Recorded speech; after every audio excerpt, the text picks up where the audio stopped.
ความสามัคคีนี่สำคัญที่สุดเด้อในการอยู่รวมกันกับหมู่กัน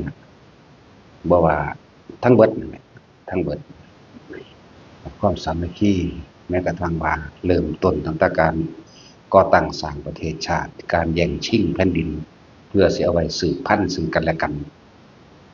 แย่งแผ่นดินมาได้ซะก่อนจังตั้งเป็นประเทศได้สืบพันธุ์เพื่อให้เกิดเชื้อชาติ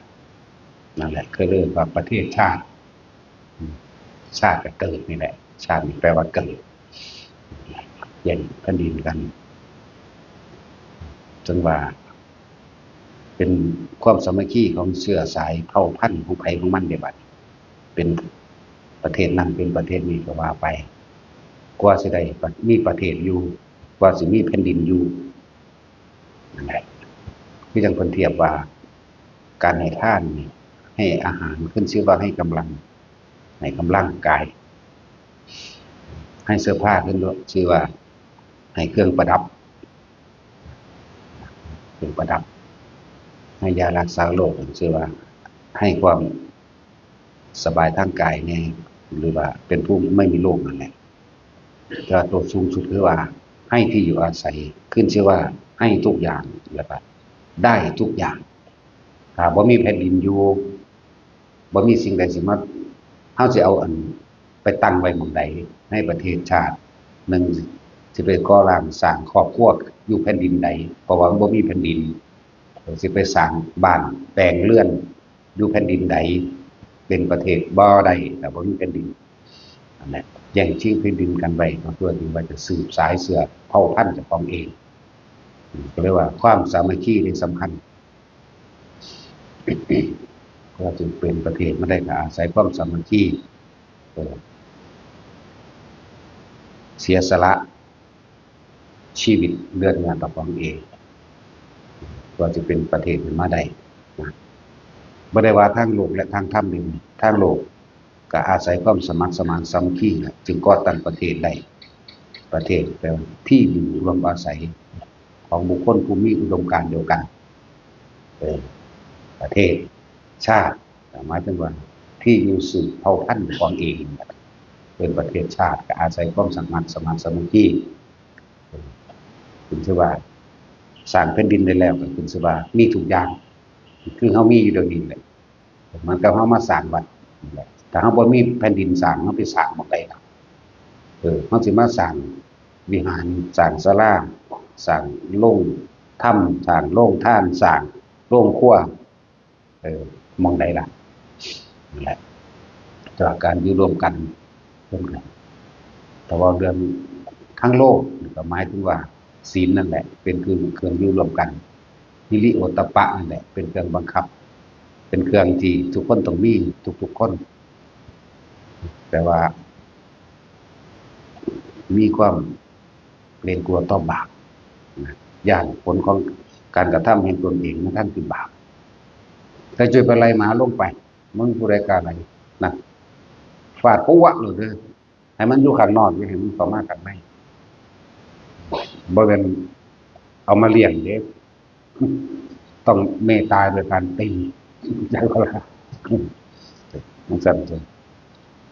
มันคือบ่อยู่ที่ของมันออกไปแม่ก็ให้ฟังอยู่ข้างนอกก่อนบ่แม่นเอามาฟังข้างในหรือมาเกานั่นเกานี่ใส่เขาเนาะการอยู่ร่วมกันพระสงฆ์องค์เจ้าเฮาก็อยู่โดยอาศัยพระวินัยเป็นเครื่องอยู่ร่วมกันแต่เฮาเฮ็ดในสิ่งเดียวกันแล้วมันก็บ่ทะเลาะกันความสามัคคีนี่บ่แม่นแต่แค่ว่าตั้งประเทศชาติใดหรือทำความสำเร็จในการก่อสร้างบ้านเรือนใดเด้บัดหันเข้ามาเรื่องสามัคคีธรรมนี่มัคคะสามัคคีเห็นบ่นี่สามารถสำเร็จเข้าถึงพระนิพพานได้ที่เรียกว่ามัคคะมัคแปลว่าทางสามัคคีคือความสามัคคีในตนเด้สามัคคีธรรม3อย่างจึงจะประกอบกันเพื่อความหลุดพ้นได้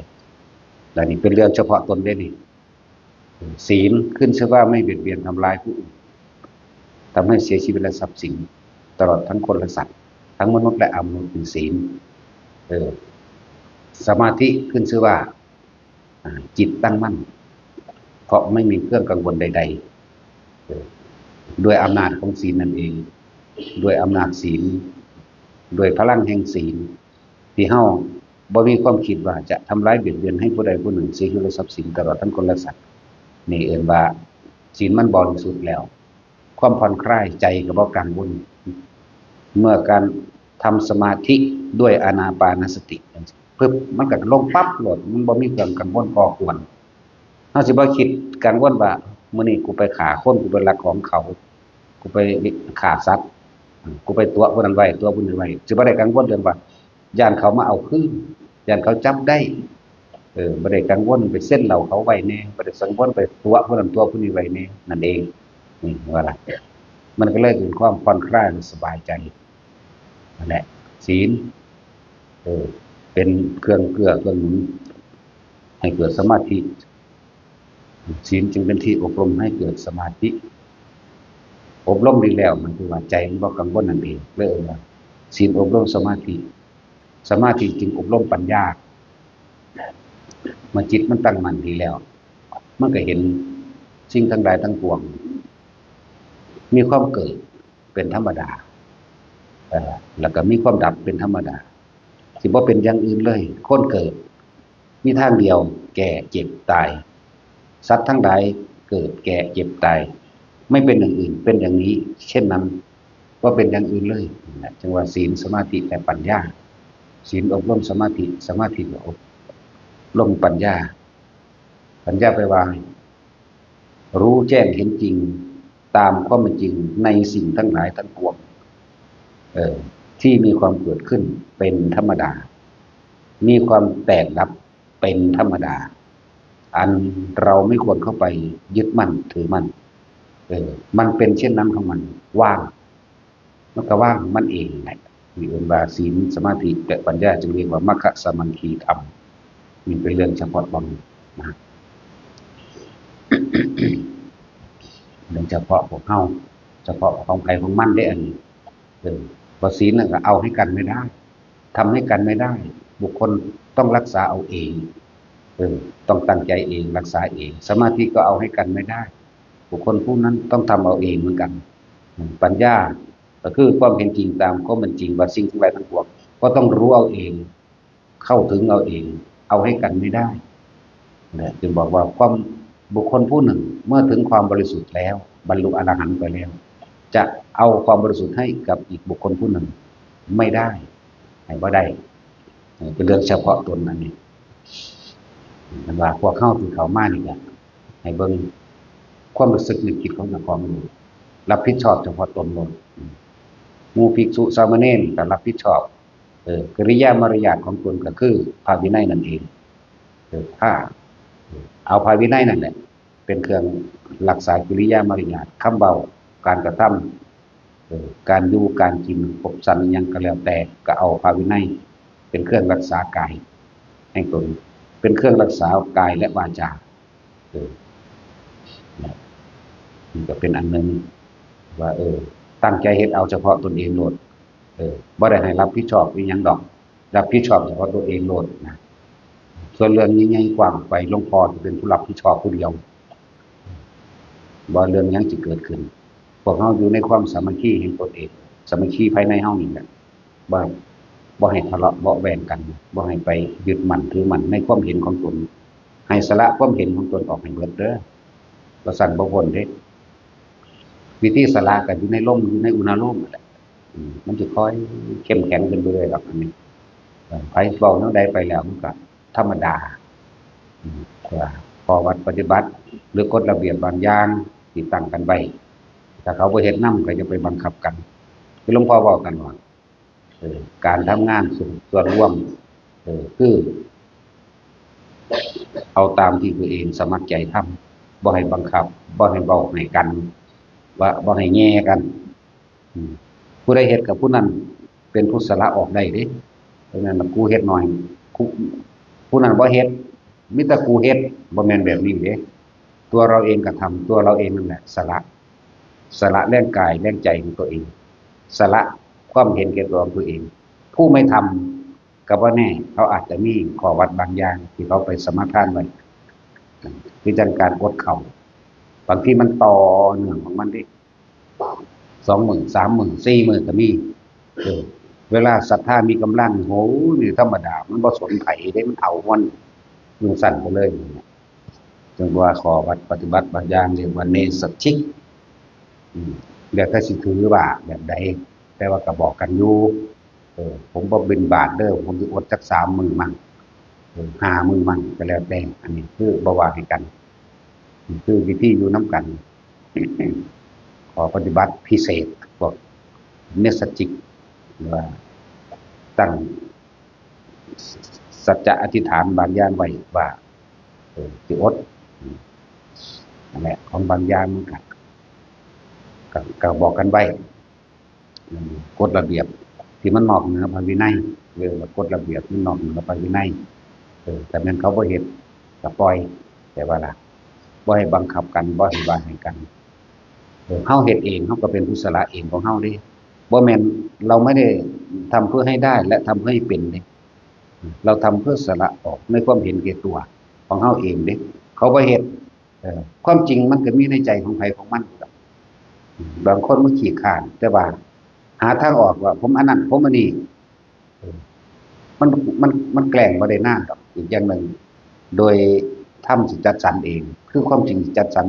กันเองในตัวเขาเองนี่แหละอยู่ไปอยู่มากก็เกิดความละอายเองดอกถ้าผู้ใดโกหกเข้าใจว่าล่ะโกหกเสแสร้งแกล้งทำมันแกล้งไม่ได้นานดอกบ่ได้นานมันมีแนวบีบของมันเองโดยที่บ่ต้องมีไผบีบพวกเขาบ่ต้องไปบีบบ่ต้องไปกล่าวคำใส่กันนั่นนี่บ่ต้องไปว่าให้กันเดี๋ยวความจริงมันสิบีบด้วยตัวเองนั่นแหละมันถึงเกินธรรมะจัดสรรก็ว่าเป็นไปโดยธรรมก็ว่านั่นแหละว่าผู้ใดเหตุกับผู้นั้นถ้าบอกเรื่องผู้ใดเหตุกับผู้นั้นได้แต่ว่าพอเว้าเรื่องเราไม่ได้ทำเพื่อเอาหรือไม่ได้ทำเพื่อให้เป็นผู้ใดเหตุกับผู้นั้นแหละสละออกได้ผู้เหตุมาปัดกวาดศาลามาปัดกวาดตาดจังซี่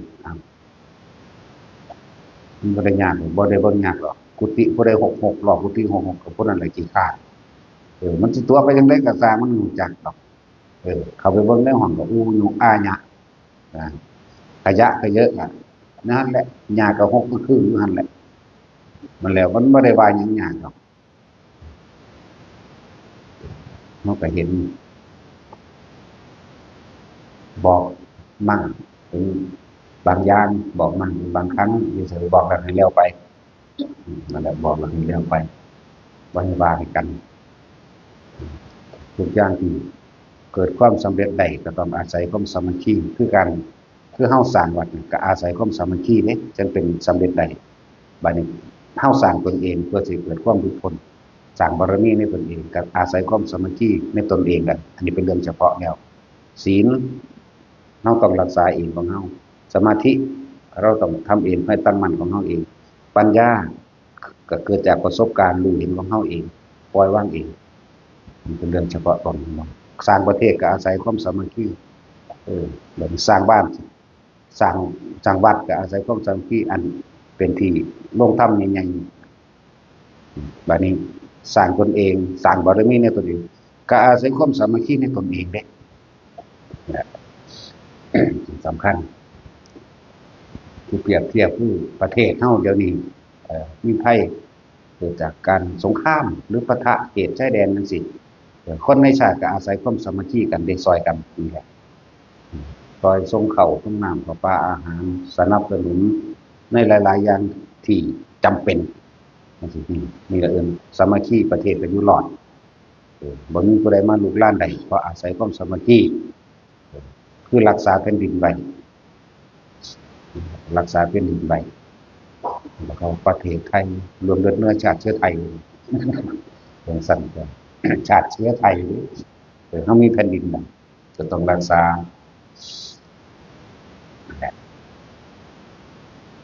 ถามมองได้กระสร้างที่มีความสามัคคีบ่มีหยังเข้ามาทำลายได้ที่ถูกทำลายได้ก็คือทำลายตนเองแต่เว้าเรื่องพุทธศาสนา บ่ผู้อื่นนอกศาสนานี่นอกธรรมวินัยและคำสอนมาทำลายบ่ได้เด้เพราะแม่นศาสนาอื่นๆมาทำลายศาสนาโดยพุทธเลยคนพุทธกับคนพุทธเนี่ยทำลายกันเองเห็นปะเหมือนกันนั่นแหละถ้าเราสามัคคีกันสักอย่างบ่มีผู้ใดทำลายได้ยกแคบเข้ามาก็คือวัดเฮานี่ถ้าเราสามัคคีกันสักอย่างบ่มีผู้ใดทำลายได้นั่นแหละไปจังซั่นก็แบบเดียวกันประเทศถ้าคนในประเทศสามัคคีกันก็บ่มีไผทำลายได้หมู่บ้านหนึ่งวัดหนึ่งถ้าเฮาสามัคคีกันคนนอกเขามาทำลายบ่ได้เดะเพราะเขาบ่ฮู้จุดอ่อนเขาบ่ฮู้จุดเสียเขาบ่ฮู้หยังเขาเว้าดะๆไปซื่อๆแต่เฮาฮู้ความจริงอยู่แล้วเอาความจริงสู่จังซี่บัดนี้ตัวเฮาเองก็คือกันเด้นี่ย่นเข้ามาเหลือเฉพาะตนเรื่องเฉพาะตนบัดก็บ่มีไผทำลายเฮาเด้ตัวเฮาเองได้ทำลายตัวเฮาเองอยากดีเหมือนเขาแต่ไม่ทำเหมือนเขาเด้ได้แต่อิจฉาเขานั่นคือการทำลายตัวเองอยากดีอยากเป็นแบบนั้นแบบนี้เหมือนเพิ่นแต่ว่าคันบ่ลงมือเฮ็ดคือเพิ่นนะจังว่าพวกเฮาอยู่ภายในรักษากายวาจาแห่งตนเองก็คือเฮามีพระวินัยนั่นแหละรักษากายวาจาของเจ้าของเองส่วนใจนั้นรักษาส่วนใจนี่ก็อาศัยพระวินัยนั่นแหละมารวบรวมเพื่อให้เกิดความระมัดระวังส่วนใจก็คือตัวเองต้องรักษาตัวเองเหมือนศรัทธาศรัทธานี่บ่มีผู้ใดรักษาให้ไผได้บ่มีไผออกให้ไผได้ศรัทธานั้นต้องเกิดขึ้นจากตัวเองนะสมมุติว่าการรักษาชีวิตนี่ผู้อื่นอาจจะเป็นย่ามเฝ้ารักษาให้ได้แต่ว่าการรักษาศรัทธาตัวเองต้องรักษาตัวเองเพราะว่าถ้าคนเฮามันมุ่งมั่นและตั้งมั่นศรัทธามันเกิดความเห็นจริงแล้วว่าหนทางนี้เป็นหนทางการปฏิบัติเพื่อนี้พ้นออกจากทุกข์เฮาศรัทธาเฮายึดมั่นในข้อวัดปฏิบัติอันมรรคมีองค์8เพื่อสิให้รู้แจ้งซึ่งอริยสัจ4เพื่อสิให้ถึงซึ่งวิมุตติหลุดพ้นออกไปนั่นแหละจึงบอกว่าศรัทธานี่เป็นเรื่องเฉพาะตนเฮาก็ต้องรักษาในตัวของเองจะบอกว่าอย่าไปหาศรัทธาหรือฝากความหวังฝากความศรัทธาไว้กับตัวบุคคลพระพุทธเจ้าบ่ได้ฝากศาสนาไว้กับไผเลยใจว่าล่ะสมัยนั้นตอนมีเรื่องแตกแยกกันพระโมคคัลลาภาษาริบุตรก็เป็นผู้สมควรที่ได้รับในการฝากเพิ่นก็ยังบ่ฝากยิ่งบัดนี้ผู้เป็นอาวุโสอีกขึ้นมาอีกองค์หนึ่งกับพระมหากัสสปะก็เป็นผู้เป็นจะได้รับมอบหมายเพิ่นก็ยังบ่มอบหมายบ่รับปากเพิ่นจะบอกว่าธรรมและวินัยนั่นแหละเป็นตัวแทนเราตถาคตนั่นบัดนี้การรักษาศรัทธาการรักษาเพิ่นการรักษาธรรมคือความจริงว่ามันเป็นแบบนี้วินัยเฮาก็ต้องรักษาเองก็เลยว่าให้ศรัทธากับศรัทธาธรรมอันเป็นหนทางหรือศรัทธาแนวทางมรรคมีองค์8เป็นต้นเนี่ยเพื่อถึงที่สุดแห่งธรรมคือการหลุดพ้นออกจากการยึดไว้ในตัวและวินัยเป็นเครื่องอยู่นำกันโดยความเป็นระเบียบเรียบร้อยโลกก็อาศัยศีล5ถ้ามันมีศีล5อันตัวเดียวมันบ่ฆ่ากันดอกบ่ฆ่ากันเลยบนโลกนี่แต่มันเป็นอันเดียวกันทั้งบนโลกแต่ว่านี่มันบ่เป็นอันที่น้องก็เป็นธรรมดาถ้าบ่มีดีมันก็บ่มีเลวเป็นเครื่องเปรียบถ้าบ่มีเลวก็บ่มีดีเป็นเครื่องเปรียบมันเลยต้องเป็นแบบนี้ถ้ามันบ่มีเกิดมันก็บ่มีดับนะนี่เป็นอนิจจังเป็นอนัตตาอยู่แบบนี้ผมว่าหมู่ภิกษุสงฆ์เฮาเอาเฉพาะตนล้วนเรื่องอื่นๆเป็นการปกป้องเรื่องเกี่ยวกับภัยอันตรายภายนอกในตัวบุคคลว่าเขาสิมาเบียดเบียนเขาสิมาทำลายมันพอที่รับเองว่าบ่ต้องคิดยากนำดอกเขามารังแกข่มเหงพวกเฮานี่รักษาตนเองอยู่รักษาศีลของตนเองอยู่รักษาวินัยตนเองรักษากายรักษาวาจารักษาใจของตนเอง มุ่งมั่นเอาแต่เจ้าของโลดบ่เฮ็ดหยังก็ได้มาตั้งนั่งสมาธิเดินจงกรมนั่นเบิดมื้อหั้งคักบ่เฮ็ดหยังก็ได้นั่นแหละธรรมดามันคือให้คือมั่นผู้ใดตั้งใจมั่นเนี่ยมุ่งเอาแต่เจ้าของโลดเด้บ่ได้แม่นฝากศรัทธาไปกับหลวงพ่ออันนี้เด้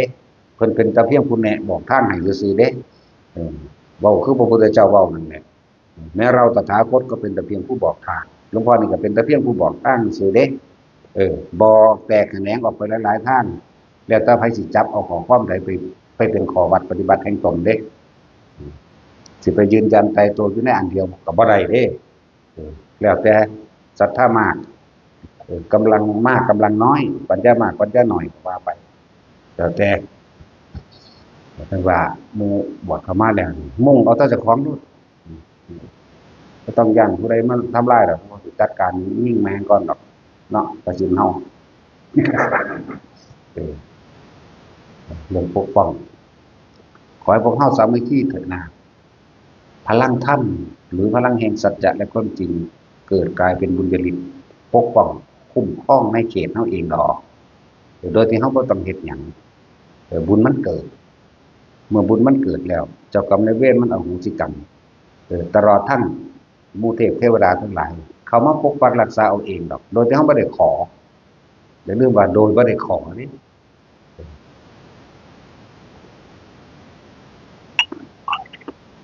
แหละพระอินทร์กับพวกเฒ่ายังละวิษณุพระอินทร์กับพวกเฒ่าวิษณุกับพวกทั้งหลายนี่เวลาเพิ่นสิออกดูแลความสงบเรียบร้อยโลกมนุษย์เพิ่นสิไหว้ไปในทิศต่างๆเด้ไหว้ไปในทิศทั้ง10บ่แม่นไหว้เอาเลิกเอายามเด้เพิ่นนึกถึงพระพุทธพระธรรมพระสงฆ์นี่เห็นบ่ล่ะต่อมาก็ระลึกว่าบุคคลผู้รักษาศีล5บุคคลผู้ฝึกตนคือบุคคลผู้ทรงฌานบุคคลที่สวดมนต์ไหว้พระก็ว่าไปบุคคลที่เลี้ยงมารดาบิดาบุคคลที่เลี้ยงบุตรและภรรยาสามีอยู่ในศีลธรรมนี่เพิ่นสิไหว้คนพวกนี้เด้บุคคลผู้ทรงคุณต่อโลกเด้10ประเภทพระอินทร์สิยกมือไหว้ซะก่อนมาตารีเทพบุตรก็ถามบอกว่าพระเจ้าข้าพระองค์ไหว้เท่าใด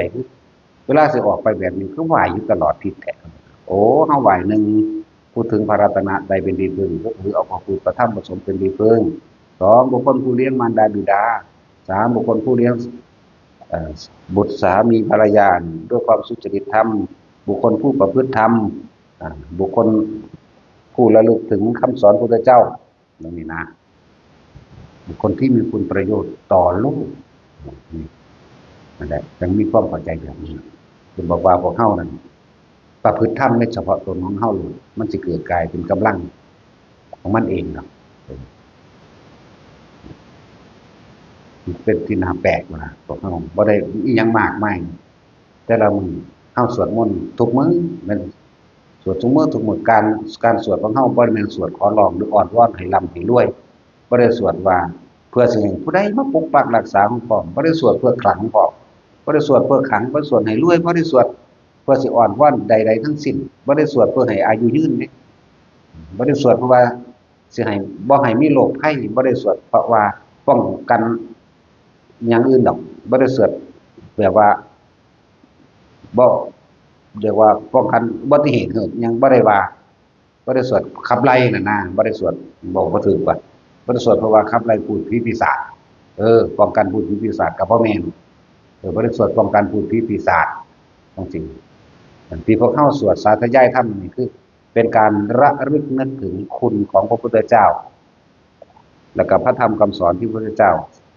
แล้วก็คุณของพระสงฆ์ที่สืบทำคำสอนมาเฮาระลึกถึงเรียกว่ากตัญญูอย่างหนึ่งเป็นการระลึกถึงบุคคลอันทำบุญไว้ในการก่อนที่เฮ็ดให้เฮาได้ดูทางนี้แบบเนี้ยเฮาสวดเพื่อ รักษาคำสอนของพระพุทธเจ้าแล้วก็ผูกมิตรเห็นบ่ได้ไล่เด้คือบทกรณีนี้มีแต่การผูกมิตรวิรูปเขกับผูกมิตรกับหมู่สัตว์ทั้งหลายหมู่สัตว์ทั้งสัตว์ที่มีเท้ามากสัตว์ไม่มีเท้านี่บ่ล่ะแปลเอาตัวนึกถึงพวกนาคทั้งหลายนั่นน่ะ มันว่าแม่นตั้งนึกถึงหนักเลยสัตว์มีเท้ามากมั่งสัตว์ไม่มีเท้ามั่งสัตว์ที่เกิดแล้วมั่งสัตว์ที่กำลังหาที่เกิดมั่งนี่ให้มาเป็นมิตรซึ่งกันและกันวัน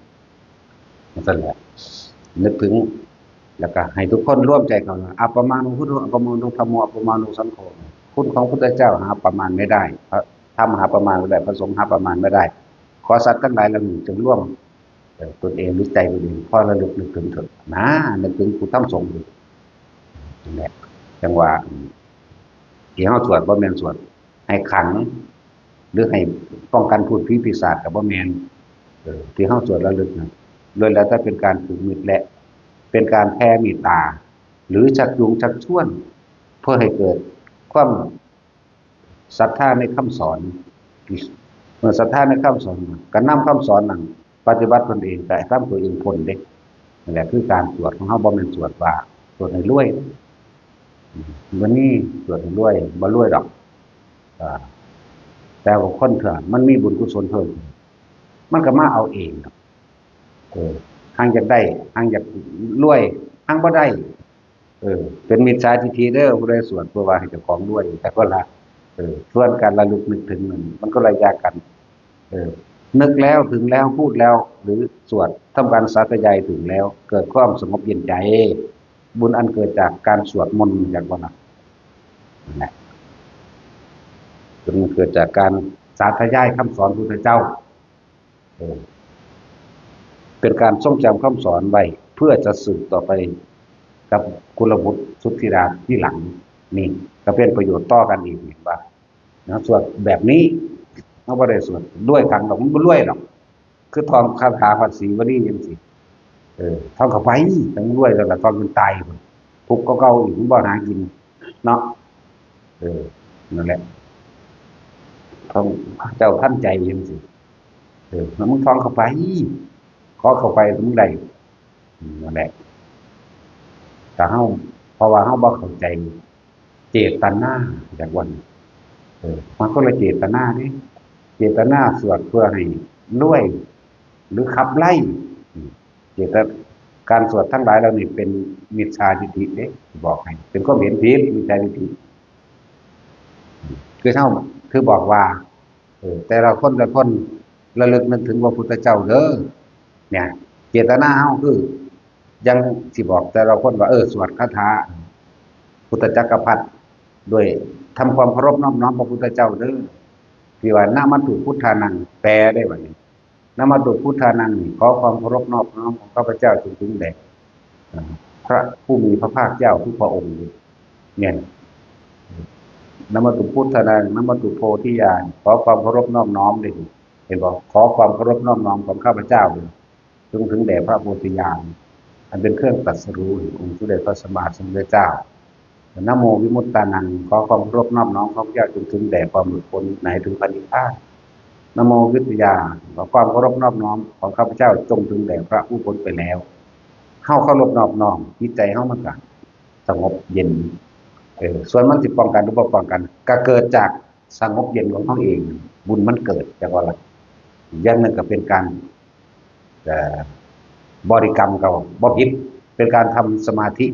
บ่ผิดเหมือนกันกับบริกรรมตะพุทโธคำเดียวเอาความคิดมาร่วมไว้แต่คำคิดอีกคำว่าพุทโธแต่เอานี่เฮาเอาความคิดมันก็เป็นการทรงชาติเป็นเรื่องชาติเห็นบ่วิตกคิดถึงนะมัตถุพุทธานังนะมัตถุโพธิญาณนะโมวิมุตตังนี่ว่าวิตกระลึกตึกตรองหรือคิดถึงนั่นตั้งเป็นอารมณ์เดียวได้จนอาการวิธีเกิดได้เนี่ยมันก็เป็นปฐมฌานเป็นสมาธิขั้นต้นตอนหลังนั่นแหละเขาทำเพื่อให้จิตสงบต่างหากเมื่อจิตสงบแล้วก็เป็นบุญบุญคือความสงบเย็นบุญมันเกิดตั้งหลายทาง10ทางเนาะมาแล้ว10อย่างมาเลยคำว่าบุญที่มันเกิดบุญนั้นเกิดจากการให้ทานนะวัตถุสิ่งของมันใช่แล้วบุญนั้นเกิดจากการโมทนาส่วนบุญผู้อื่นโมทนาบาปมาได้ส่วนมากคนอยู่กับโมทนาบาปเนาะโมทนาบุญบ่ค่อยปานใดเฮาเห็นเขาใส่บาตรน้ำทางจังซี่เฮานึกในใจเฮาโลดสาธุนั้นโลดนึกในใจเฮานั่นเฮาเห็นพระ สงฆ์องค์เจ้าแบบใดก็ช่างสาธุเถอะขอผู้ข้ามีส่วนบุญในการบวชสืบศาสนานี่ก็เป็นบุญอันหนึ่งบุญในการค้นคว้าในทางบุญคือแนะนำบอกผู้อื่นบอกไปแล้วก็เกิดความสบายใจของตัวเขาเองแต่ว่าบ่แม่นบอกไปแล้วเขาบ่เห็นตามสูงในเขาเด้คนละอย่างกันเด้อบอกแล้วไปจังซี่แล้วเดี๋ยววิยาวัดจะไม่ผลอันเกิดจากการค้นคว้าในทางบุญเป็นสั่งบอกทางบุญเหมือนโคสกะ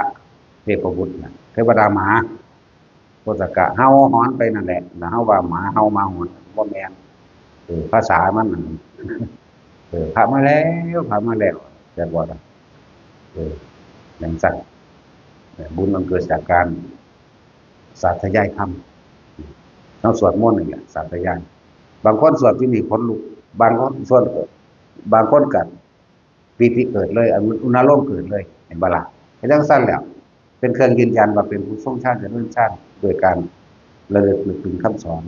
สัจจายะเรียกว่าสาธยายคำสอนพระเจ้าในอีกอย่างหนึ่งที่เฮาตั้งใจเฮาบ่ได้สวดเพื่อขับไล่หรือไม่ได้สวดเพื่อให้รวยหรือไม่ได้สวดเพื่อให้ขลังจังสิจิตมันก็สงบอยู่แล้วผลแห่งการสวดตรงนี้พุ่งออกไปคือว่าเฮานึกในใจของเฮาเองเบิ่งนึกในใจของเฮาเองมันทะลุลงไปเป็นเท่าใดโลกมันเด้นั่นน่ะออกเสียงจักหน่อย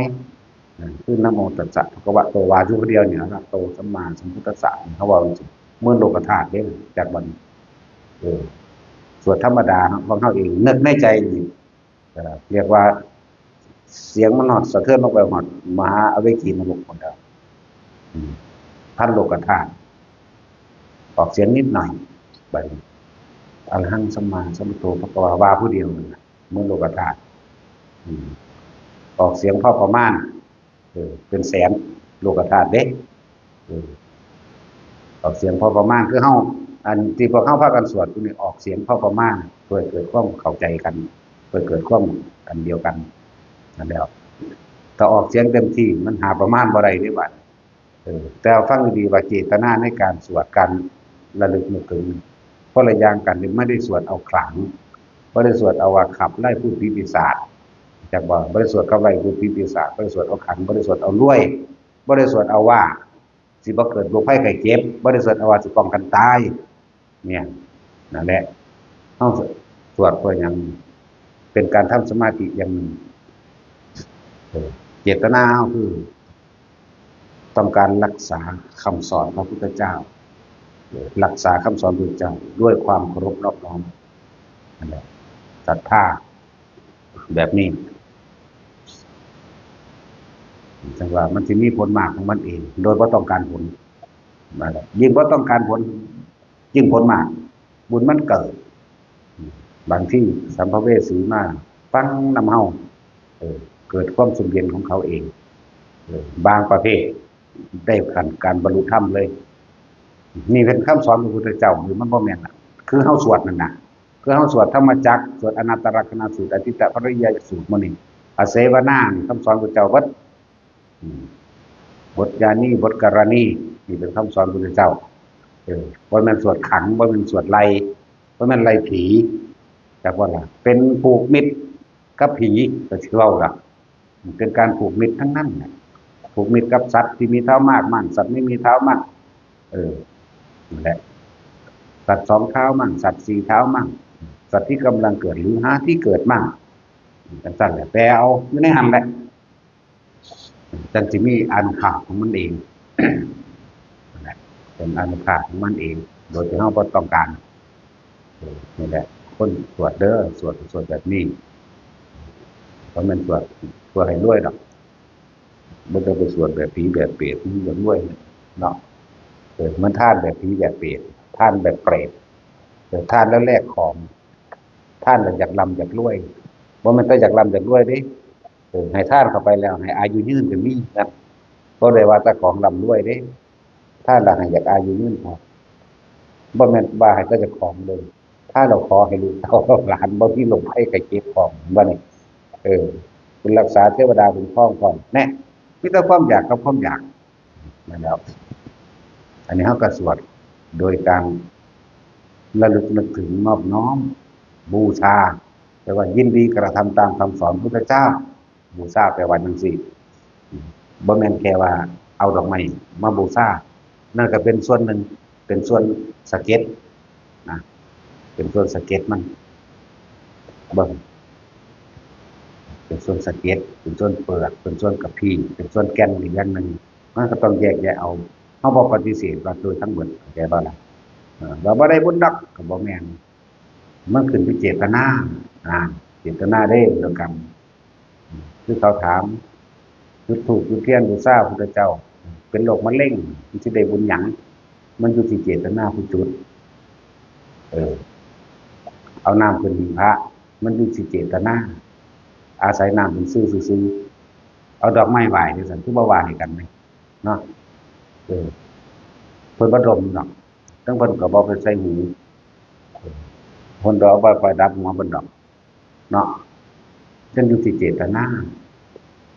พวกนี้เว้าตัดจากบ่ล่ะเราตัดกันซื่อๆว่าเจ้าของรู้จังซี่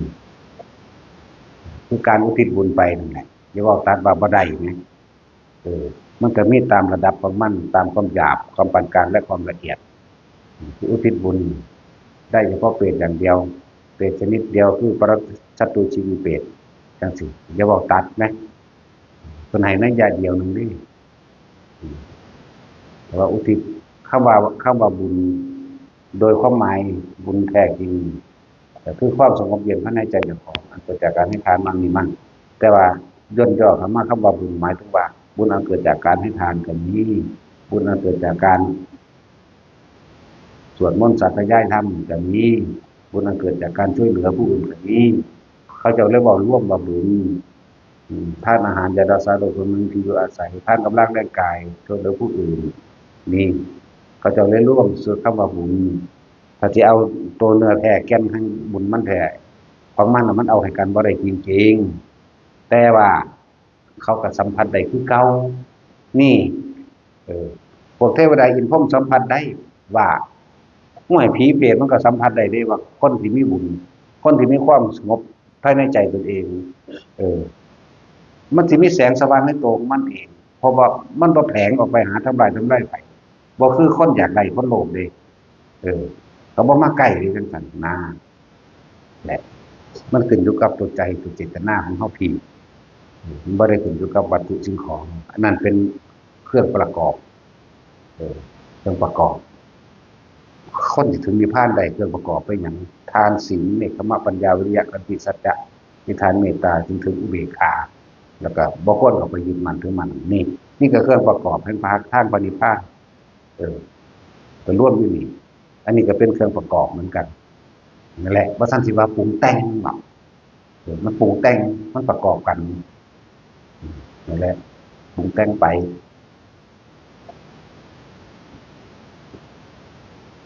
เทวดาเขาก็ต้องการฟังธรรม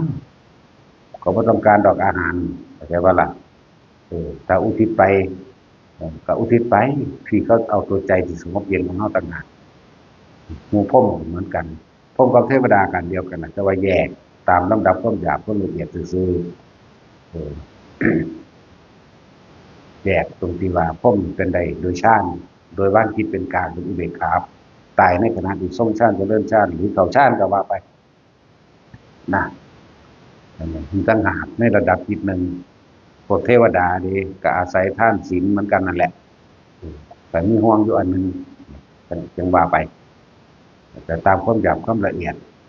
วันนี้พวกเปรตนี่ก็ต้องการอาหารต้องการเสื้อผ้าต้องการที่อยู่อาศัยอยู่ก็เป็นลำดับของมันเหมือนกับเคยอธิบายไว้เปรตญาติพระเจ้าพิมพิสารจอยแห่งมีแต่หนังหุ้มกระดูกพอทานอาหารนี่ปึ๊บเนี่ยเขาสาธุโมทนาแล้วเกิดกายมีร่างกายอ้วนพี่ขึ้นมาแต่ว่าบ่มีเสื้อผ้าใส่เมื่อน้อยก็ห้องวีดอีกต่อว่าก็มาท่านผ้าให้แก้วงสงก็ได้เสื้อผ้าใส่ต่อมาก็บ่มีที่อยู่แน่ก็เลยได้ท่านสร้างวัดให้สร้างวัดบูชาพระเจ้าอีกก็เลยเกิดกลายเป็นครบสมบูรณ์เลยบัด เปลี่ยนภพได้บัดผุดขึ้นไปเป็นเทวดาได้จังซี่แล้วก็จังว่ามันความจำเป็นแยกย่อยเพราะเรื่องของกรรมเป็นเรื่องที่ละเอียดเรื่องของกรรมเรื่องมิติเรื่องภพภูมิต่างๆเป็นเรื่องที่ละเอียดต้องอาศัยประสบการณ์ออกมาเว้าไปถ้าว่านรกได้บ่เนาะเดี๋ยวเฮาอ่านในประวัติเอาประวัติสมัยพระโมคคัลลาภาษาลีบุตรเป็นตัวอย่างพระโมคคัลลาซอยเมพลนรกนี่ไปทั้งนี้เรียกว่าตัดถ้าบ่แตกฉานนะบ้านนี้เมื่อแต่เฮาสิเว้าถ้าประสบการณ์เฮาโอ้ยมันนับบ่ได้พุ่นเด้ล่ะ400,000กว่าอยู่นี่เฮาบ่ว่าครับกว่านั้นนะนั่นแหละเอาฟังนึงก็เดินจงกรมอยู่วัดบ้านตาดกุฏิสูงนั่นนี่เดินคนหลอกหนังอย่างนั้นเป็นคนหลอกหนังมีแตะเลือดอาบเต็มอยู่ตากับบักไงเฮากำปั้นคนบ่มีหนังปรึบใส่เฮาบาดเดียวโอ้ยมื้อแรกก็อุตุยุโดอิมินาพุญญากะเมนาอุปัชฌายาพุโนตระอาจาริโยล่ะอย่างเร็วได้นี่เขาเดียวคือจังมันมีหยังของจะค้อนโซ่มันแหละโซ่ไฟดึงซากลงไปในดินไม่ได้เบิบลงไปเลยอีกโดนเติบจักเป็นอาทิตย์พุ่นน่ะเด้อจังมีมาอีกเพราะว่าถึกได้แล้วอยากว่าล่ะมันเราขอบุญนี้ถึงแต่ท่านผู้นี้ก็ได้ก็มันอยู่ที่พีกเจตนาใจเฮาพีกให้ออกไปไงจื้อไว้แล้วมันมาอีกปรึบนั่นจังหยังแล้วมันเปรตหรือบ่หรือผีหรือหยังกันแน่บ่ล่ะก็สิหลุมใดแล้วต้องหนีมาจากนรกพวกนี้คือตัดสินนั่นแหละมาจากนรกทีแรกนรกมันมี8หลุมหาเบิ่งในหลุมทั้ง8ก็บ่เห็นบ้าขุดลงไปจักหน่อยก็น่าลงไปแม่หลุมที่16จังซั่นล่ะก็ยังขุดขึ้นมาได้นี่ก็มันครั้งที่2ก็มาอีกแบบเก่าเลยแบบปึ๊บมาพอพ้นทานบุญกุศลกันดีแล้วถึงแด่ท่านเป็นเองเปลี่ยนร่างเลยบักงามเลยบักในนรบาลอย่างมากผมก็อยากได้ดีมานะเฮาก็ลังเลอยู่เหมือนกันเอ้าพญายมมาลาดสิบ่ว่าดอกซั่นก็สั่นก็เอาติล่ะเว้าแค่ว่าเอาติล่ะเท่านั้นเด้ล่ะจักบ่ล่ะก็สั่นก็เอาติล่ะแน่ก็สั่นก็เอาติล่ะก็บุญนี้ถึงแด่ท่านผู้นี้เท่านั้นนึงเขาเปลี่ยนบักงามไปแล้วอันนี้ว่าประสบการณ์ให้เห็นอันเบิ่งเห็นมาซื่อๆเด้จริงแล้วบ่จริงก็สร้างเรื่องของเฮาเองเนาะผู้ใดสิว่าบ่แม่นดอกเฮาก็ว่าแม่นคือเก่าเฮาแต่ว่าเฮาเป็นผู้เห็นเนาะคือคนฝันนั่นแหละมึงบ่ได้ฝันแบบนี้ดอกนะเขาฝันเขาก็เชื่อเขาอยู่เนาะมันสั่นเลยว้ายโลละวะนรกเย็นจ้ะไปคือแมงมุมน้ำฟ้าผนังเป็นแสงสว่างตะเฮาตะโตเฮานี่จ้าจังเห็นบัดนี้หู้ยแออัดกันอยู่คือหยังหลายกัดอันใดพอเอาได้อันใดเป็นญาติเฮาหรือมีความเกี่ยวข้องกันพยายามลงไปเลยเฮ็ดไปเลยบัดก็อยู่หม้องเก่านั่นบ่ได้ไปหม้องใดเด้เป็นครั้งที่10ครั้งที่20จังปึ๊ดขึ้นไปได้เลยเด้อโอ้มันธรรมดาดิแนวมื้อนี้และต้องอาศัยประสบการณ์เนาะบ่ได้จะไปอาศัยแต่หนังสือมายืนยันตัดสินอย่าเชื่อโดยตำราก็ที่ว่าอยู่ต้องอันนั้นซะก่อนก็บ่แม่นว่าตัดสินว่าให้เชื่อไปเลยหรือไม่ให้เชื่อเฮาต้องพิสูจน์ว่าในตำราก็ดีแล้วแต่นรกมื้อนี้ผู้ใดพอเอาได้ก็เฮ็ดไปอยู่พอสำนั้นนั่นแหละบ้านเรื่องพระโมคคัลลาซอยเมียพ้นนรกซอยจังได๋ก็บ่ได้โดยลำพังแห่งตนซอยบ่ได้มันหนักอยู่ในมหาเวทีแม่ก็เลยผู้นึงอยู่ผู้ตานรกนึงโลกนรกนึงอยู่มหาเวทีแต่ว่าบาปกรรมนั้นบ่แม่นนั่นจะมีกรรมนี่เพราะว่าที่พระเจ้าบอกว่าโมคคัลลาโดยกำลังลำพังของเธอเองบ่อาจสามารถสิกระทำได้ดอกเธอต้องอาศัยคณะหมู่สงฆ์ในวันจุติกิจแห่งพระพุทธเจ้าโพธิสัตว์15ค่ำเดือน7เด้ออาศัยมื้อนั้นสิเป็นมื้อวันมหาปารณาหมายถึงว่านิมนต์พระสงฆ์มาร่วมกันนั่นแหละเพื่อสิมารับนี่เพราะมันเป็นมื้อวันจุติกิจของพระพุทธเจ้าเป็นสัญญาธิษฐานอย่างนึงนั่นแล้วก็อาศัยหมู่สงฆ์เหล่านี้ แล้วก็อุทิศบุญเนี่ย ถ้าเฮาไปอ่านเบิ่งหลงหลายกันเนาะเธอทั้งหลายจงหาโภชนาตั้ง100อย่างอันเขาก็เขียนเพิ่มโพดบ่มีบ่ร้อยดอกอันผู้เขียนขึ้นมามันก็ดีโภชนาอาหารตั้ง100อย่างมีนั่นมีนี่ไล่ไปบักหลายโพดเกินอันเพิ่นเฮาไปเบิ่งตามที่เขาเจ้าย่นย่อตัดออกมาแน่แล้วก็ว่ามีอาหารโดยประมาณแล้วก็เพิ่นกับเรียกว่าผู้ปวารณากับเพิ่นไว้กันหลายเนาะพระเจ้าปัดเสนแน่พระเจ้าพิมพิสารแน่นั่งวิสาขาแน่เศรษฐีบักหลายๆคนภาวนาไว้พระโมคคัลลาขอพุทธิแน่สีหลังเขาไปเฮ็ดปรึบเขาเดียวแล้วก็สัตว์เฮ็ดให้พระสารีบุตรก็ขอแน่สีหลังเฮ็ด8หลังเขาเดียวนี่ก็เขามันตะลุนใหญ่ๆไม่เห็นมันตะคนรวยเฮ็ดขอผ่าแน่ขอผ่าขออาหารยาละสลูกเครื่องนมที่อยู่อาศัยตลอดทั้งเครื่องมือคนสะดวกสบายหลายอย่างในมื้อนั้นก็เพิ่นก็ให้ทานแก่หมู่สงฆ์นะเพิ่นก็นิมนต์ว่าของหมู่พระสงฆ์นั้นไปรับผมแน่ก็ไปรับก็อุทิศไปนี่มารดานั้นใน7ชั่วโคตรพ้นจากนรกขึ้นสู่สวรรค์ชั้นต่างๆพร้อมบ่แม่นแต่สวรรค์ชั้นเดียวชั้นต่างๆก็บ่แม่นคนเดียวขึ้น7นี่จังซี่ก็ยังมีนะบัดนี้เอาเว้าเฮาเฮ็ดเองโอ้ยหลายคือกันหลังเฮ็ดมาตลอดเฮาแอบเฮ็ดมาอยู่เรื่อยๆอยู่ฮอดลงไปกอดเอาพอเป็นโตคนมากอดกันทราบนี่แหละว่าได้เอาหยังละเพราะมันฝันซ้ำนี่ไงจักเวิ้นละเอาเว้าเขาไทยบ้านเขาไปเกี่ยวพ่อจักนำไม่ใช่เบาก็มีไม่ใช่บูก็มีไม่ใช่โม่ก็มีเฮาบ่ได้เกิดท่านเด้ดิเข้าใจบ่นี่อันสิเว้ามานี่ท่านอยู่พญามิงไม่ใช่เบาท่านไม่ใช่บูท่านแต่ว่าอันที่ไม่ใช่โม่จักเป็นผู้จังได๋จังซี่จังซั่นก็ไม่ใช่รวยว่าท่านกับแม่ไม่ใช่นางเนาะไปสิเป็นท่านไม่ใช่สีกับไม่ใช่นางเป็นผู้อื่นเรียงนิดหน่อยผู้ไปใช่รวยตายเลยไม่ใช่รวยไม่ใช่โม่คือฮู้จักเอาเองนั่นล่ะมันก็กันลงไปก่อนเอาธรรมดาโอ้ยอย่ากอดพ่ออย่ากอดพ่อพูดอ่ะอันพ่อใหญ่นี่บวชแล้วบวชก็กอดได้ต้นสิเป็นหยังดอกคือว่าจังซี่พุ่นเนาะตอนกูนอนอยู่ในครัวตอนนั้นจะเพิ่งมาแงนหันแหละอันสังกะสีกับบ่ได้มีเงินซื้อตะปูตีเด้ตัดเอาท่อนไม้ได้ขึ้นท่อนไม้บ่ได้ตัดตามดอกมันที่คือเขาทับสังกะสีเป็นเพิ่งไว้ทั้งตัวก็นั่นแล้วมันมาจังซั่นเนี่ยคนทั้งหลายที่มาแบบนี้ก็ดีเพราะว่ามาหยังคนที่เริ่มทยอยเข้ามาทำบุญทำทานนำเขาก็ได้ส่วนบุญจากที่เฮาอุทิศไปพระสงฆ์ก็มีส่วนตัวเองก็มีส่วน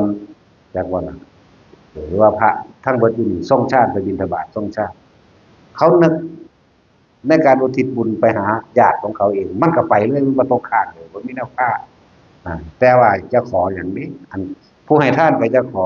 ผู้รับทานก็ทรงชาติเอาไว้จากว่าล่ะในขณะนั้นเป็นอุเบกขาแล้วมันเป็นของ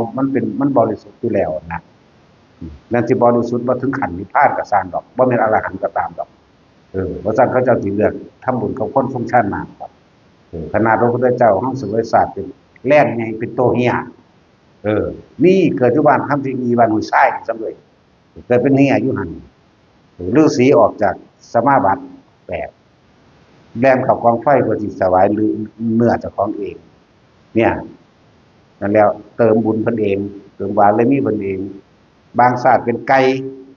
ท่านเนื้อเจ้าของเองโดดเข้ากองไฟนั่นแหละให้ฤาษีนั่นนี่ผู้ทรงชาติท่านเป็นเนื้อบางศาสตร์เป็นกระต่ายนี่เพิ่นบอกที่เขาไปแต่งนิทานว่าเป็นกระต่ายหมายจับ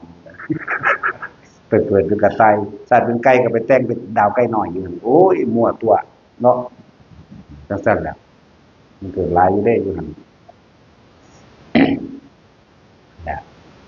ศาสตร์ของกวางมันมีเบิดตัวย่อมเอาชีวิตเป็นของแรกอยู่สระบุรีตัวแล้วเอาไปแล้วมาคนมากมายอยู่สมองเนี่ย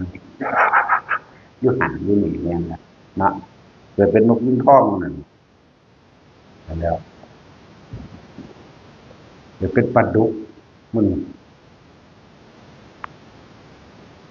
นั่นแหละหลายอย่างก็ดอกคือพอหัว อุทิศบ่ได้นั่นนะแต่ถ้างั้นอุทิศบาปให้กันก็ได้กับมันบ่มีบ่ได้อุทิศดอกเพื่อตะของไปโมทนาเอาเองแม่นอุทิศไผสิรับเอาเนาะโอ้มื้อนี้ไปลักของเขามาเด้อขอบาปนี้จนถึงแด่ท่านผู้นี้เอาบ่ตัดสินก็บ่เอาล่ะเนาะที่จริงมันเป็นนิสัยสันดานอยู่แล้วแต่มันยังสูโอ้ยสัตว์คักๆรอบหน้านั่นเลยเอิ้นว่าโมทนาบาปตีปากแบงรอบหน้าแน่บ่ทันจะบอกเรื่องแนวจังซี่มันเป็นเอาเองเพราะฉะนั้นแต่มันดีมันมาเกิดหยังเนาะซั่นแล้วหรือว่าเขามีเรื่องปรับใหม่กัน เอาแม่งคักๆรอบหน้านั่นเลยเอิ้นว่าโมทนาบาปจักบ่ล่ะจังซั่นแหละไปยินดีร่วมกับเขาในแนวบ่ดีแล้วเฮ็ดให้เจ้าของบ่สบายใจอีกบ่สบายอีหลีเด้แต่ว่าเอามันสะใจเนาะแต่อีหลีนั่นแหล้วเผื่อเขายิงกันตายมันก็ถือบักแต่ของก็สั่งคือกันโอ้ยบ่สว่างตายแน่ก็อันนั้นล่ะเอิ้นว่าโมทนาบาปบ่หาต้องไปโมทนาขอบาปนี้จนถึงแด่ท่านผู้นี้มันบ่ว่าอะไรได้ดอกเนาะแต่โมทนาบุญขนาดนั้นมันยังบ่เอาเนาะยังสิไปอุทิศบาปแต่อุทิศบุญมันก็ยังบ่เอาให้โดยเฉพาะเจาะจงอุทิศแปลว่าให้พี่เขาเอาน้ำใจเขาเอาทักใจสื่อสารออกไปแต่อุทิศได้ทั้งนั้นแหละอุทิศบาปก็อุทิศได้เบิดนั่นแหละแต่ว่าไผสิลาภแต่อุทิศบุญมันยังบ่เอาอยู่พระเกศได้ดับเลยขนาดเอาแนวดีๆให้เป็นส่วนบุญให้เลยแน่เรื่องกลายเป็นเอาบาปต่อมีแบบตั้งบาปหลายๆพวกกันเพศนั่นระวังดีๆแน่แต่ของบ่รู้แจ้งเอาเฉพาะความสามารถของเฮาบ่ได้สัพพะทานได้บอกเพื่อบ่ให้คนอื่นเข้าใจผิดจากว่าล่ะมึงที่ใดทั้งนั้นแหละส่วนการสิรับได้หรือบ่ได้ขึ้นอยู่กับบุพกรรมของเขาความหยาบความละเอียดความปานกลางความหนักความหนาของอุทิศไปแต่ว่าเขาเอาบ่ได้นี่นั่นแหละจะต้องบอกตัดหลายพวกสมาร์ทสมัน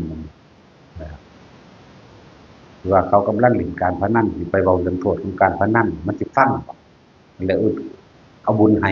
มันก็บ่เอาแล้วเนาะเอาเงินให้แม่มันบ่เอาเลยแม่นบ่สัตว์เขากำลังเล่นกำลังเสียพอดีสิไปเว้าเรื่องผลของการทำบาปอย่างนี้เอามันสิถีบ่ทันทีนี่เปรียบเทียบให้เห็นคักปานนี้แหละยังก็ดีเอาเงินให้มันแม่มันคว้าปั๊บโลดเนาะเอาทองนังคักเงินจังว่าต้องกาหลายเป็นทองแบบทองบาทนึงกับเงินบาทนึงคว้าใส่ทองไปแล้วเนาะมันซั่นแล้วนั่นแหละมันก็ขึ้นอยู่กับเจตนาของเขาแล้วก็บางอย่างอยากได้แก่กะบ่ได้คือสัตว์นรกนี่โอ้ยยกมือถมหัวสำราบเด้อพวกเจ้าแบบนี้เด้อจักยืนจักนั่งอยู่พวกนอนยกเด็กสำราบอยู่หั่นแหล้วชั่วขณะดึงก็ยังดีเด้ง่อยบ่ว่าไผเด้ว่าถ้าเฮาลงไปโน่นถ้าเฮาลงไปนี่ชั่วขณะนึงก็ยังดีเฮาบ่ได้ออกตามตำราก็มีตำราคือพระมาลัยจังซี่ตำราคือพระโมคคัลลาแม้ชั่วขณะเดียวจังซี่ก็มีนั่นแล้วหรือว่าตามตำราหรือว่าเรื่องของผู้อื่นบ่ถนัดปานใดว่าเว้าเรื่องของเจ้าของถ้าตกเองก็ตกบ่แห้งอยู่ตัวมันตลกเอาเองมันก็รู้จักครับแบบว่า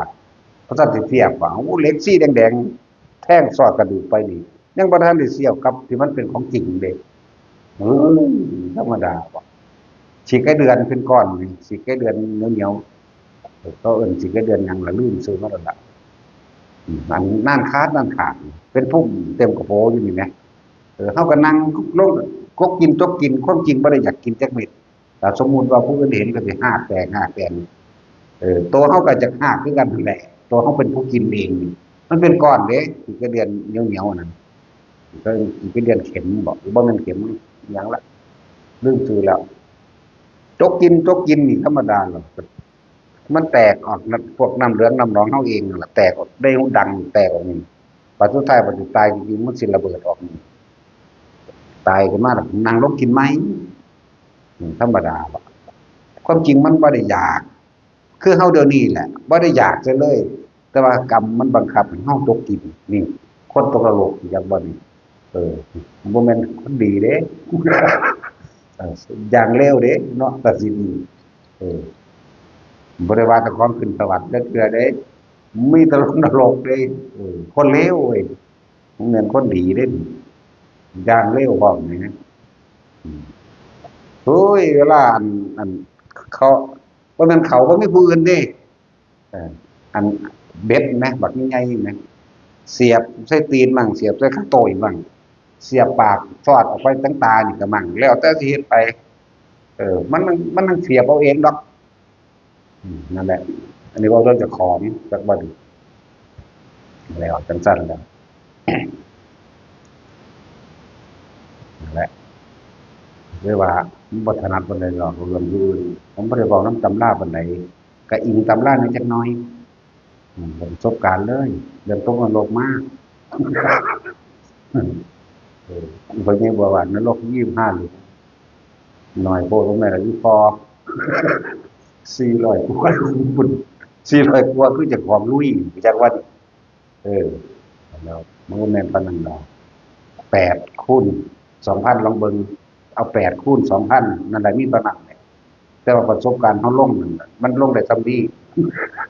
450ตรงนรกได้นี่อย่าว่าไปสวรรค์เด้อไปก็ไปหามักกับผู้สาวสวรรค์งามบ่ดอกเนาะไปหาจับดากเขาป๊าดตัวหนุ่มครับจับนมพร้อมพูดแล้วจับหีน้ำพูดแล้วพร้อมเบิ่งงามนุ่ม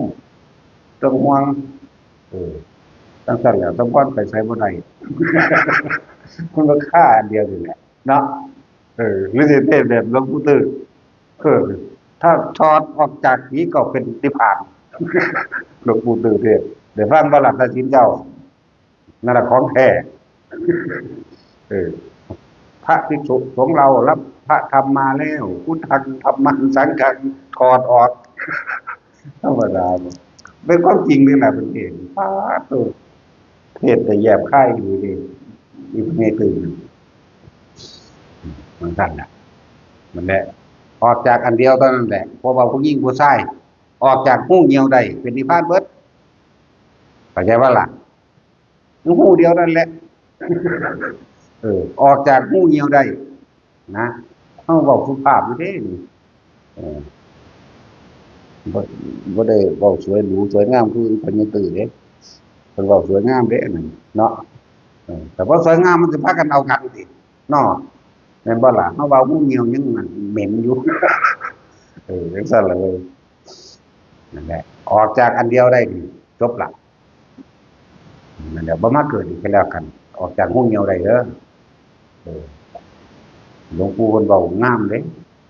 แต่บ่งามมันสิเอากันมันสิแสวงหาใส่กันมีเท่าใดอันกูก็เอาแมงเบิดคือกันตัวเนาะเพราะเนี่ยบัวเราก็บอกสวยงามเด้แม่นความกันเด้นั่นน่ะเพราะเนี่ยบัวก็เลยเพราะเนี่ยตื่นคนนี้เพราะเนี่ยบัวเขาบอกสุภาพบ่ได้นั่นมีแต่เฮาได้เว้าล่ำกันหู้เหี่ยวเนาะคิดเบิ่งดีๆเด้อผู้หญิงก็แล่นหาหู้เหี่ยวผู้ชายก็แล่นหาหู้เหี่ยวยิ่งเนี่ยลำถอดออกจากหู้เหี่ยวมันทุกคนมันรู้มันจบหมดจบบ่ได้มาสร้างบ้านแปลงเรือนกับไผบ่ได้มาหาเลี้ยงลูกเลี้ยงเต้าเลี้ยงหลานกับไผเพราะนั้นมันบ่มีแนวอยากได้เด้ถ้าบ่มีหู้เหี่ยวเนาะว่าตัดสินเจ้าต้องเซาะมากรีดยางดำไห้ดำหน้าแลนเป็น3 หน้าอันเดียวนั่นแหละนั่นซั่นแล้วนั่นแหละว่าถอดใจออกมาที่จัง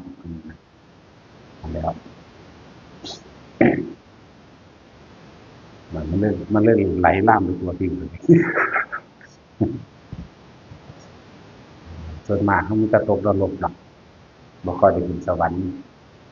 แต่ไปเมืองนาคเมืองบาดาลเขาก็แปลงเป็นคนให้เบิ่งงามๆกันนิ่มคือกันจับดากจับก้นมันคือกันต้องเบิ่งไปสวรรค์กว่านั่นอีกอุ้ยนิ่มกว่านั้นอีกบัดนี้มันเป็นคือใยแมงมุมบางๆแล้วก็มีอายน้ำบางนิ่มเนียนขนาดนั้นเด้เวลาเฮาสัมผัสว่าสิเป็นขาเขาเวลาสิ ว่าจะเป็นในเนื้อหนังของเขานะสวยงามเป็นว้าวเขาล้วนน้ำหนักเลยน้ำแขนน้ำจับเนี่ยก็เป็นว้าวเขาล้วนนะสั่นนี่ต้องพูดงามๆฉันเอาอะไรเบิดหันเอาแมงเบิดว่าปฏิเสธเลยนี่แต่จะเอาเบิดนั่นแหละมันเลยบริไปยักษ์เถื่อนหรือวันนั้นมันเลยส่วนมากมันนี่จะไปโลกนรกหรือว่าเลยว่าไปสวรรค์ไปตะนรกแต่นัดแต่เราเรื่องนรกนี่โอ้ยถึงผิดถึงขิง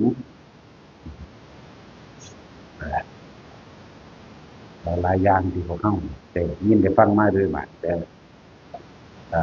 เข้ารู้ทุกอย่างเข้าเห็นแล้วเข้าได้ยังจากสิ่งที่รู้และสิ่งที่เห็นได้ยังเป็นยังถามตัวของเรื่องรู้เพื่ออะไรเป็นเพื่ออะไรเมื่อรู้แล้วเมื่อได้ยินได้ฟังแล้วหรือแม้กระทั่งรู้ด้วยตนเองเห็นด้วยตนเองได้ยินได้ฟังด้วยตนเองสัมผัสด้วยตนเองแล้วเราได้อะไรใจวันเขาจะเอาอย่างรู้แล้วแบบใดเขาจะรู้ซื่อตามความเป็นจริงเราว่าเขาไปยึดหรือเขาจะรู้เรายึดเห็นไหม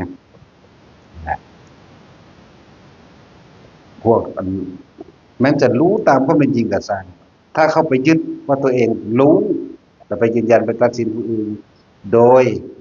พอเห็นอารมณ์จากของรู้อย่างนั้นรู้แค่ไปเกิดใหม่แต่ว่าละรู้แค่ไปเกิดใหม่เรียกว่าเงินพอเกิดจิตมันมีที่ตั้งตรงไหนตั้งตรงรู้จังสั้นจังสูงจังสี่อันนี้บ่แม่นผิดเนี่ยพระท่านอารมณ์มันได้ตัวนี้เลยมาพบผู้รู้ให้ทำลายผู้รู้จับตัวละคำว่าทำลายเนี่ยแค่ว่าเข้าใจย่อมรับแล้วบอกเขาไปยึดมันเด็ก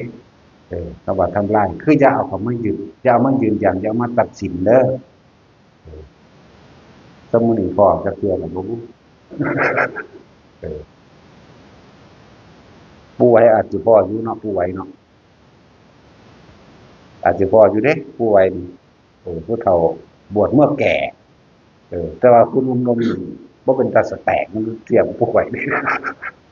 แล้วเดินถึงโคมเก่งที่ยังอยู่เด้อเบิ่งแสงเราก็คงออกงามพวกมันก็แสงเราก็มีเด้ไม่โตเล่าเลยบางทีมันก็ลอยออกมาข้างนอกนั่นแหละเดินเป็นกลมเก่งๆก็ผู้เฒ่าผู้นุ่มนอนเก่งๆเราอยากเราตายก่อนแล้วรีบฝ่าเฮ็ดเอาอย่างว่าผู้นุ่มกูคิดว่ากูบ่ตายไงแต่กูเฮ็ดเอาที่หลังก็ได้ซั่นนั่นแหละบางวันสิตายอย่างว่าล่ะเพิ่นบ่สิตายก่อน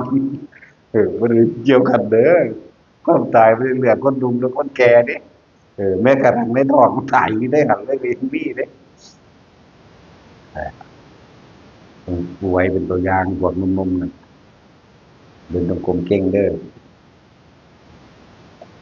มันมีแสงออกมาหลอกตัวเล่าบางทีมันก็หมุนหลอกตัวเด้บางทีก็ขึ้นบนล่างมันก็แล้ว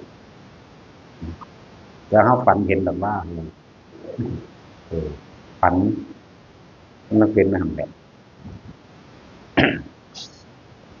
อย่าประมาทว่านุ่มหรือแก่เด้บ่ได้เลือกเด้ต้องมาตายแน่นอนเด้มีจุดหมายเดียวคือเกิดมาตายแน่นอนเด้น้อยๆถ้ามันตายก่อน80 ปีก็มีเด้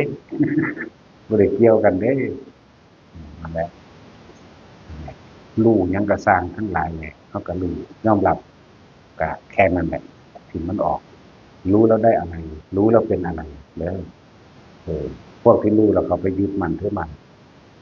เหมือนกับคนเถียงกันถึงไก่กับไข่ใหญ่เกิดก้อนกันมันสิมีเหตุผลว่าที่ทุกประธานเอาความเห็นกับของเป็นใหญ่มายกมาอ่านจากสิ่งที่ได้ยินได้ฟังได้รู้เลยแต่บ่มีใครไก่มันออกมาจากไข่แต่บ่มีใครไก่จะออกมาได้จังได๋ผู้ถึงสาวาด้วยบัดนี้แต่บ่มีไก่นี่แหละเป็นผู้ไข่แน่ส่วนนักปราชญ์เจ้าทั้งหลายไข่ก็มาทอดกินไก่ก็ต้มกินเป็นอาหารแล้วก็แล้วไปแต่สั่นเด้เขาบ่ได้ไปสนใจยึดติดกันหยังเด้ ส่วนพวกยึดติดนี่เอาเถียงกันอยู่หันแล้วก็เวียนไปเกิดอยู่หันกันว่านั่นแหละ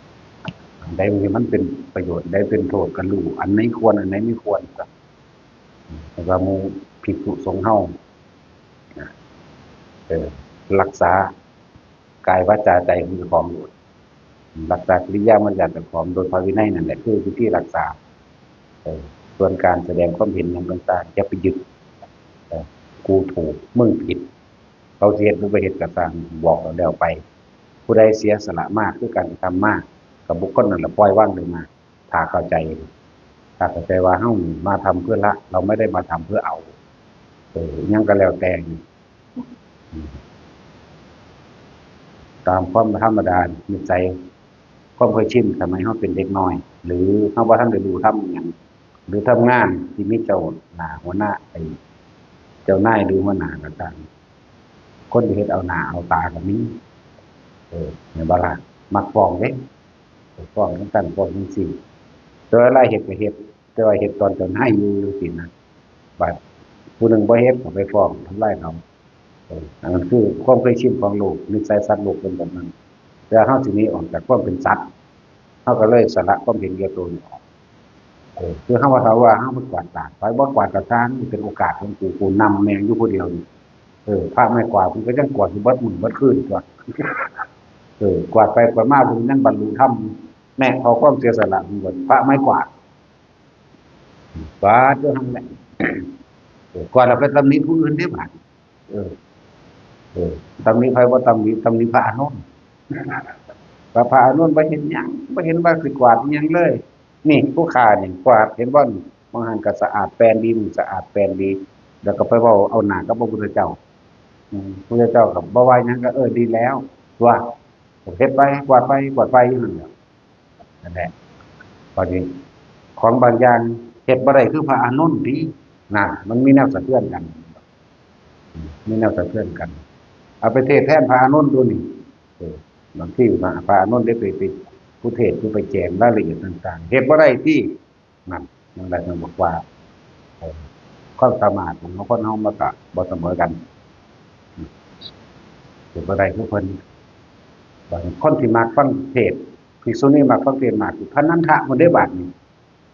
พระอานนท์ก็มีส่วนหนึ่งมีทั้งผู้พอใจและไม่พอใจอานนท์น่ะบัดนี้ให้พระไม่กวาดก็บ่รับฟังเลยบ่เอาอย่างเดียวนั่นจังซี่แล้วเกิดความสลดใจสังเวชใจในตัวเองส่วนพระนันทะไปนี่มักเบิดเทศไปจังได๋ก็ตามกูมักเบิดล่ะภิกษุณี12,000 องค์นั้นถ้าพระนันทะไปเทศน์คือเศร้าเร็วแท้ถ้าพระอานนท์เทศน์ฟังหนึ่งบ่มักฟังหนึ่งมักแต่ก็อยู่ในความรู้ถ้าพระไม่กวาดไปโอ้ยงานได้สิแล้วได้ไล่ครับจังสิก็มีแบบเข้าสมาธิก็คือกันกันนึงยังกระชันเถิดพยายามวางความเห็นแก่ตัวหรืออย่ายกตนเป็นคนสำคัญคือเฮาเฮ็ดเนี่ยเฮามาเฮ็ดเพื่อสละออกเฮาสละชื่อเสียงทั้งโลกก็สละมาบ่แห้งแล้วเฮาสละเงินทองทั้งโลกเฮาก็สละบ่แห้งแล้วสละความเคยชินทั้งโลกสละบ่แห้งแล้วเรามาสละกำลังแรงกายแรงวาจาแรงใจของเพื่อสิพ้นออกนั่นแหละบ่เป็นเพื่อสิเอาเด้คือว่ารู้แล้วรู้แล้วเห็นแล้วเราได้อะไรเพื่ออะไรเป็นอะไรรู้แล้วเห็นแล้วเป็นแล้วเพื่ออะไรเป็นอะไรเห็นไหม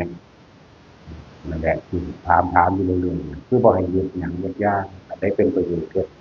สิ่งนี้ควรสิ่งนี้ไม่ควรบ่แม่นสิ่งนี้มีสิ่งนี้ดีสิ่งนี้มีสิ่งนี้ดีก็แม่นแต่ฮู้แล้วบัดนี้คนเฮาอยู่นำกันนานๆจังฮู้อุปนิสัยดอก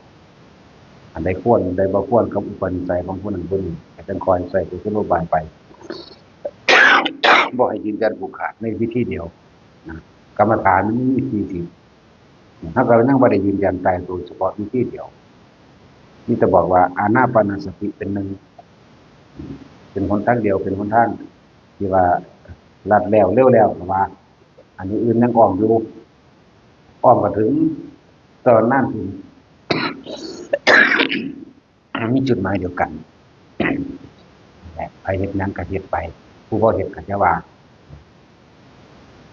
ถอดถอนความเห็นเจ้าของออกมาก็คิดถึงภายในเวลาอยู่กันจังบ่ตกบ่เถียงบ่ชนะกันเออคิดถึงอารมณ์เจ้าของเด้ออารมณ์เกิดเมื่อไหร่พวกเกิดเมื่อนั้นเนี่ยอารมณ์เกิดเมื่อไหร่พวกเกิดเมื่อนั้นก่อนที่เกิดอารมณ์ต้องมีปิติคือความเห็นเอาความเห็นขึ้นมาอ่านจากการได้ยินได้ฟังนกสารพัดแม่น้ำที่ออกมาเพื่อให้เขายอมรับเจ้าของบ่ล่ะไม่ว่าสิเราพุทธุปาทานจากการได้ยินได้ฟังได้รู้ได้เห็น